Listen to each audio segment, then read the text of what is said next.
A will can't do nothing, can't own anything, can't get a bank account, it can't get an EIN or anything. A will is going to end up in probate. You can start a trust with little as $1. You don't have to go to an attorney in order to set it up.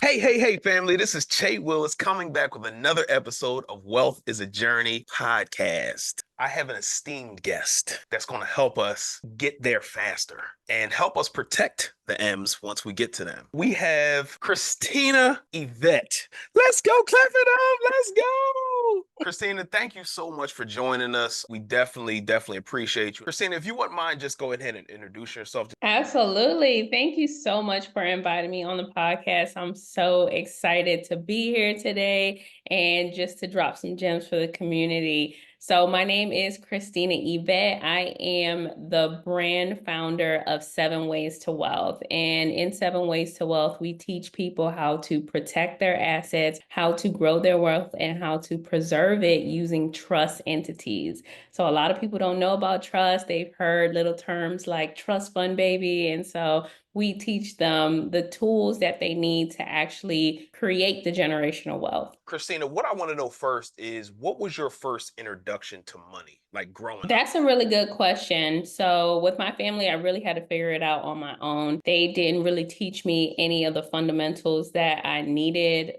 regarding budgeting, saving, or investing. Growing up, I did see my father invest in real estate. And so that's why that ended up being my first investment, because I saw my father flipping houses. A decade later, I got into flipping houses as well. But sometimes when it comes to your parents and stuff, they're not going to let you know their business, how they're making money. And so for me, it was a struggle. And I'm like, okay, I don't really know like what to do. So I ended up getting a job fairly early. When I was 14 years old, I started working at McDonald's. And I would honestly say that that was the spark of how money works, how business works. I was 14 years old talking to like the CEOs and CFOs of the franchise. And I was literally like face to face, eye to eye, very bold. And I'm like,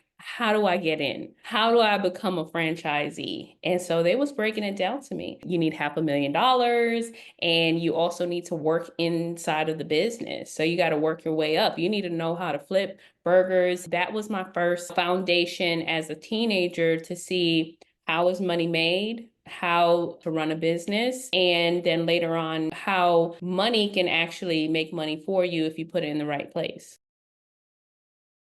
I started flipping houses, and I was flipping houses for the last 6 years of my career. In my real estate company, I was making 6 figures. So real estate, it was still doing well. It was still booming. It was having its ups and downs. I can't put all my eggs in one basket. This is the only thing that I'm doing right now. I need to be able to also like start another business, have another stream of income, a second, third, fourth stream of income. The other business that I started was a slingshot rental. And that business, it blew up. It was doing so well. But I saw that it was a liability. Why? People were crashing these things like crazy. Like one guy, and he ran right into a tree. And the passenger was an 8-year-old girl that broke her arm. I'm like, look at the liability that I'm facing. Thank God that my business is owned by a business trust. But at the end of the day, that could have been a lawsuit for me. Then there was another case where there was an 18-year-old girl on South Beach, rented the slingshot, not even having it for 10 minutes. She runs into a restaurant. I'm like,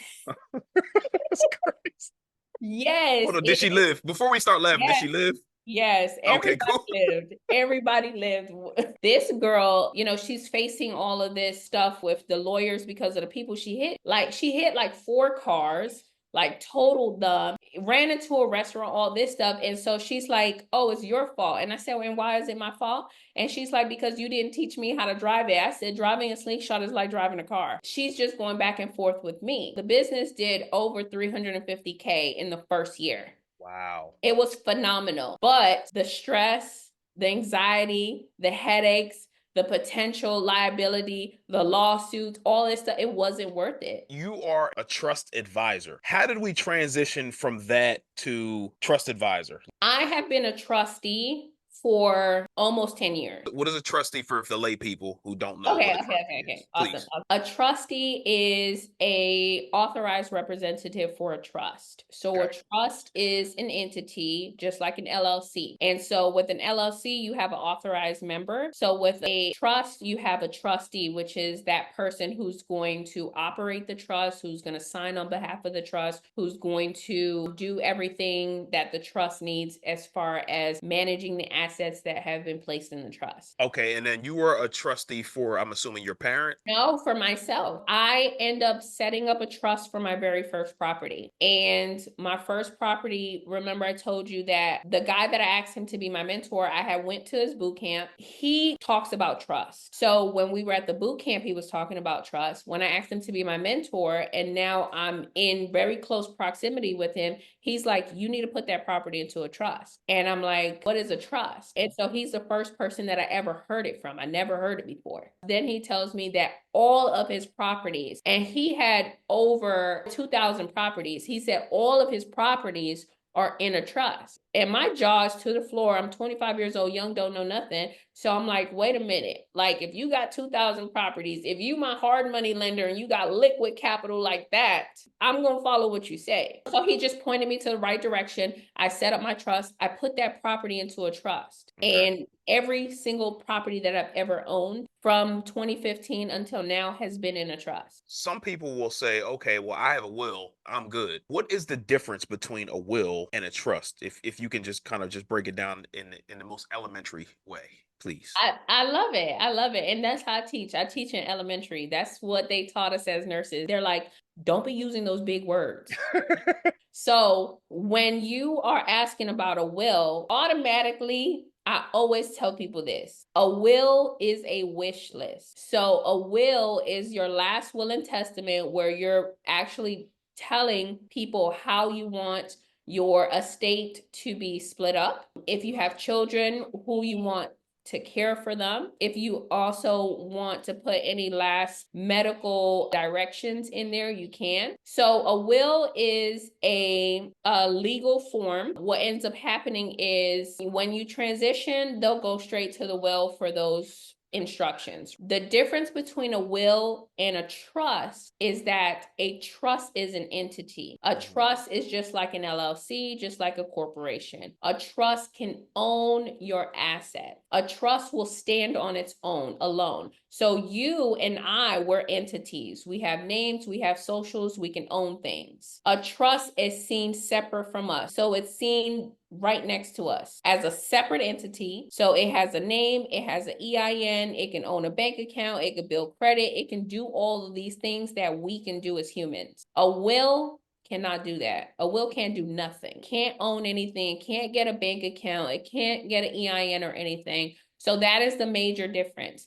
Every single thing that's inside of your will, meaning all of those directions, those instructions, those provisions, you can put it inside of the trust. And then that will becomes obsolete. You don't need the will because you have the trust with all of the instructions in it. At what point would somebody want to get a trust, or would you direct somebody to get a trust? I will tell anybody and everybody, you need a trust. It doesn't matter if you got $1 in your bank account or if you got $1 million in your bank account. You need a trust, especially if you have assets. There's two types of people. There's people who already have assets. They definitely need a trust. Or there's people who are going to acquire assets in the future. So you're going to need to set up a trust because that trust is going to be the owner of your future asset. There's a big misconception out here in society that you need to have $1 million, that you need to be a millionaire in order to have a trust. That is the biggest, fattest lie ever. You don't, right? You can start a trust with little as $1, with as little as $100. You can go down to, any bank. You can open up a trust fund. You can fund it with $100. It doesn't have to be these millions and millions of dollars. And a trust is a contract. You can set up your own contract. You don't have to go to an attorney in order to set it up. So that's why there's so much misinformation because a lot of people think I have to go to an attorney, I have to spend, you know, 10, 15, $20,000, and then I have to set up a trust fund that's gonna, you know, require $1 million. So that is not the case. So I personally will not tell anybody to set up a will. If you have the means and ability to set up a trust, meaning if you have the ability to set up your own trust estate contract, go straight for the contract, because the difference between the two is that a will is going to end up in probate. If you only do one, meaning I've decided I'm only going to do a will and not a trust, you're going to end up in probate. So that means that. And that means in court. Yes. So you're going to end up in probate where the state where you live, where you're a resident. So let's just say you're a resident of Texas. The state of Texas is going to create an estate for you. And then they're going to place all of your assets in that estate that they set up for you. And then they'll briefly glance at the will. But everything is going to be up to the judge now. It's going to be the judge's decision what happens with the assets that you have. Walk me through the steps that you took to start your first trust. When I first set up my trust, I went to a trust institution. So it was an online institution where they provide you with the trust template. First trust that I set up was a land trust. It was specifically for that one property. So the name that I put on that trust was the actual address of the home. So I just used the online template. I went and did the videos that the institution provided, and I got it notarized. And then after that, I just started operating it. So the first thing I did was place that property into the trust. So I had already closed on the property in my LLC name, but I already knew that I was at risk, because the thing when it comes to flipping houses is that anything can happen. People could get injured. It's a scary thing. Like, I've had people got injured in my property. I didn't want to pretty much make or break my first business and my first property, and that be the determining factor for if I make money or if I don't make money. So that's why I did the quit claim deed, and I quit claim deed that property from my LLC into the name of my trust. And then from there, I just started operating the trust. So I opened up a bank account, and then all of the funds that I needed for renovation, I placed into that trust, and then the trust will go ahead and pay the contractors. And so that's how I started operation. And I started getting into the flow of things, because it's just like operating a business. At first, you don't know what you're doing. So you just set up the LLC and you start figuring things out when it comes to business. But then as you start operating and start doing business deals and start, you know, building up, you know, getting assets and stuff like that, then you get familiar with the ins and outs of running these entities. And so that was the same thing with me. If you ended up, God forbid, you ended up passing away, what happens to the actual trust? Does it go to your kids? Who does it go to? That's a really good question. So with any trust, you need a successor trustee. So I'm the trustee of my trust. I'm the only trustee on my trust. My successor is my sister. So she's 27 years old. I've been teaching her about trusteeship. So she knows how to operate a trust. I've already told her, I've given her instructions. So if anything were to happen to me where I didn't wake up tomorrow, I have someone in place that's going to literally take over, and they're going to pick up where I left off. So she will then become the trustee of my trust, because I've listed her as my successor, and then she's going to start operating my trust. So my trust has a lot of assets in it. So she's going to start managing those assets depending on which trust, because I have multiple. If it's my family trust, then my children are listed as the beneficiaries. Then she'll be able to handle their affairs, because she is what we call the fiduciary. So she's responsible for them. So if they need, you know, college tuition, if they need, you know, to buy a car or anything like that, she's able to use trust funds in order to pay for those things. Or she could just issue them distributions so they can get money to be able to handle, you know, their affairs. The trust is designed to outlive you. All the instructions on how you want things laid out for them, distribution wise, like say you want them to have 10,000 a month, she can't give them 15,000 a month, because the trust that you set up already says that they're only getting 10. Is that correct? That is correct. It depends on the type of trust. What you're explaining is called spendthrift provisions. So that means that you are dictating, which I love, right? This is what we need to do. We need to control the money from the grave. So if you're saying, hey, they're only going to get 10,000, that's a good thing. If you have already put that provision in there, then that's what she's going to do. She's going to give them 10,000. But she has the discretion to be able to give them 11 or 12 or 13 if they need it, right? So if there's some kind of unexpected event, if there's an emergency, or if you didn't even factor in inflation, if it's like 10,000 is not going to do anything for them, they need 15, she has the discretion to be able to make the decision to provide more if it's needed. So Yes. the successor, you would recommend that I teach them everything, all the ins and outs of the trust. Yes, Okay. yeah, you definitely want to, because you want them to be qualified, because in this trust world, there has been so many trustees that are not qualified and they end up blowing the money that's inside of the trust, mismanaging. Yeah, because the trustee is the one that actually invests the funds or manages the assets. So if they're mismanaging, if they're what we call grossly negligent, then the wealth inside of the trust starts to dissipate because of them. So how do you manage that from the grave? If you already set these things up in place and then they end up mismanaging money, how do you then manage it from the grave, as you said before?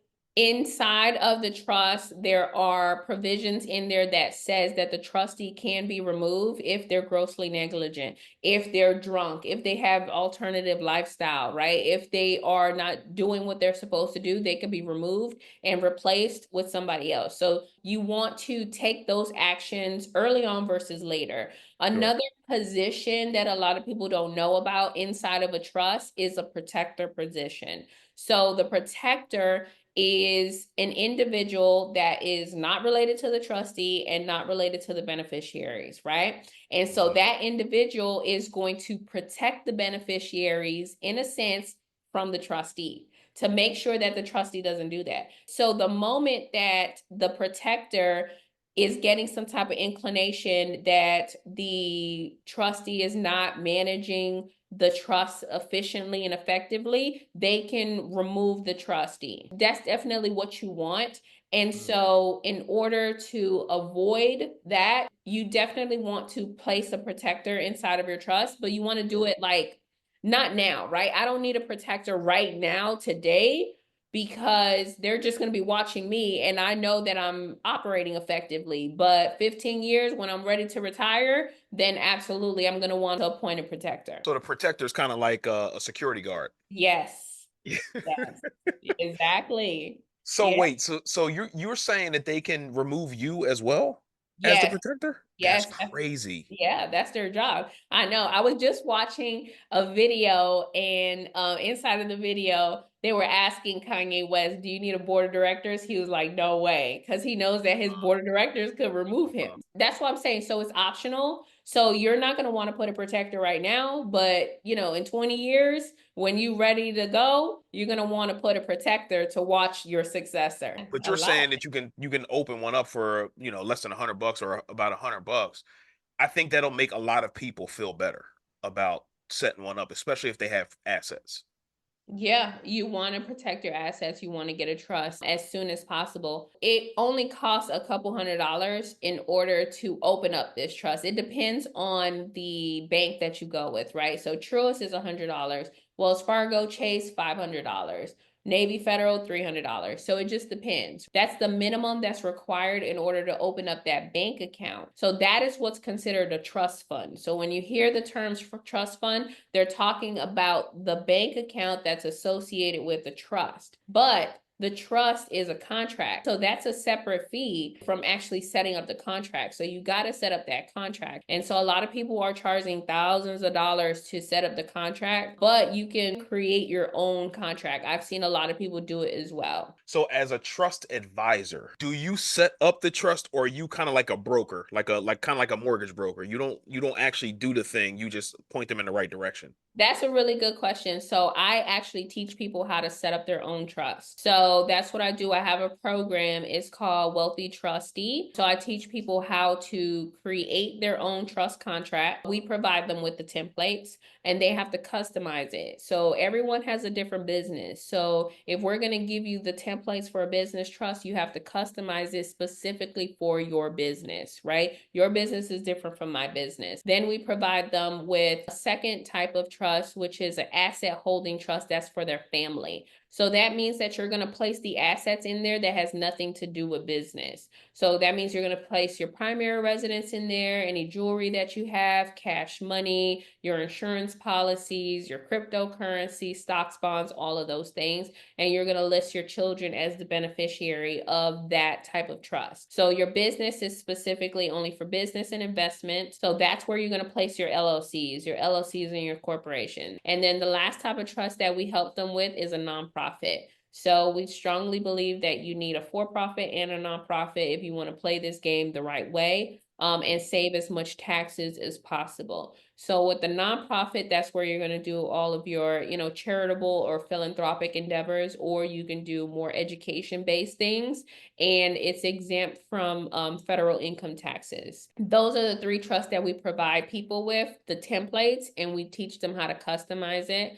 We teach them pretty much A to Z. So how to open up a bank account, how to transfer their house, their cars, their businesses, how to get insurance policies so that you can marry the insurance policy with the trust so that you can start to preserve the wealth that's in there. Pretty much that's it. Like just the ins and outs, how to have board meetings, stuff like that, right? Because a lot of people, they're operating entities, but they're not having board meetings for it. So it's like we're going to show you how to do it the right way, not the wrong way. You had mentioned something about taxes, and then a lot of times you hear about wealth strategies, and then you hear about trust being able to shield you from being taxed a lot. Is there a little bit of information without, I don't want to get you in trouble, but is there any information that you can give the audience about why that's important from a tax perspective? Yeah, absolutely. Trust is definitely like what we call like a tax haven, right? It's a beautiful entity because it's very different from us as humans. Us as humans, we pay taxes first and we receive the leftovers. And a trust is actually going to spend the money first and they're taxed on the leftovers. So that's the type of position that you want to put yourself in, to where you're placing all of these assets like your house, like your car, like, your insurance policies, things like that, right? So Mhm. normally you would pay for your house, your car, your insurance policy out of your own personal funds, right? All of those things are not tax deductible on the personal side. But if those assets are owned by the trust, then they become 100% tax deductible. So just imagine your house being in the trust, but then you get to deduct your mortgage, your insurance, maintenance, utilities, anything and everything that's associated with that asset, everything that's Wow. associated with the asset, even like your insurance policies, right? So the premium payments is deductible with your vehicle, right? Car payments plus the insurance payments plus maintenance and stuff like that. So all of those things are 100% deductible for the taxes for the trust fund, because those assets are owned directly by the trust and they're considered administrative or operating expenses for the trust. What if you don't have any payments? Is there any way that you can still shield yourself from? Because some people don't have mortgages, car payments, whatever. And can you still be shielded from the government? I mean, because Oh now, yeah, okay, yeah, all right, yeah. okay, You don't cool. you don't need to have payments. So ideally, even if you don't have a mortgage or a car note or any of those things, you still want those assets to be directly owned by the trust, because the number one thing that you're going to avoid is probate. Probate is inevitable.